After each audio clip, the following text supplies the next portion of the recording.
ఆరోగ్యశ్రీ ఇప్పుడు చంద్రబాబుకి అదే ఓ పెద్ద భారం. మన పెమ్మసాని చెప్పినట్టుగా ఆయుష్మాన్ భారత్ వైపుకి తీసుకెళ్ళడం. ఇక్కడ సాక్షి వాళ్ళు, వైఎస్ఆర్ కాంగ్రెస్ పార్టీ వాళ్ళు రచ్చ చేస్తున్నారు. కానీ ఆయుష్మాన్ భారత్ వైపుకి తీసుకెళ్లడం ప్రారంభించింది జగన్మోహన్ రెడ్డి హయాంలోనే.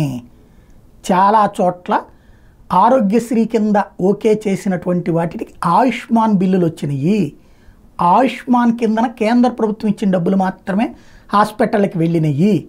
రాష్ట్ర ప్రభుత్వపు ఆరోగ్యశ్రీ నిధులు 1600 కోట్లు బకాయి పడ్డాయి. ఇప్పుడు ఆ బకాయి పడ్డ డబ్బులు తీర్చకపోతే ఆరోగ్యశ్రీ సేవలు ఆపేస్తామని గతంలో జగన్ ఎట్లా హెచ్చరించారో ఇప్పుడు అట్లాగే చంద్రబాబుని హెచ్చరిస్తున్నారు. ఇప్పుడు బాబు గారు 1600 కోట్లు తీర్చాలని గతంలో చంద్రబాబు గారు దిగిపోయే నాటికి 700 కోట్ల రూపాయలు పెండింగ్లో ఉంటే జగన్మోహన్ రెడ్డి వచ్చిన తర్వాత దాన్ని 3 నెలల్లో తీర్చాడు. ఇప్పుడు 1600 కోట్ల రూపాయలు.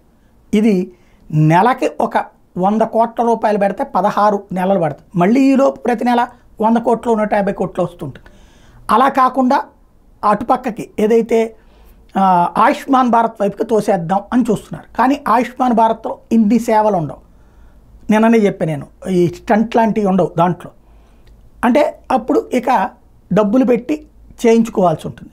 మరి చంద్రబాబు గారు ఇప్పుడు డిసైడ్ ఏం చేస్తారు? ఆయుష్మాన్ భారత్ వైపుకి తీసుకెళ్తారా, లేదా ఆరోగ్యశ్రీ ఏదైతే 25 లక్షల రూపాయల వరకు అంటూ జగన్ చివరిలో చేశాడు, అదే మొదటి నుంచి చేసుకురాలి, చివరిలో తీసుకొచ్చాడు 25 లక్షల రూపాయల సేవలైనా సరే ఆరోగ్యశ్రీలో అనేటువంటి ఆ వైపుగా అడుగులు వేస్తారు. ఎందుకంటే చంద్రబాబు గారు కూడా హామీ ఇచ్చారు.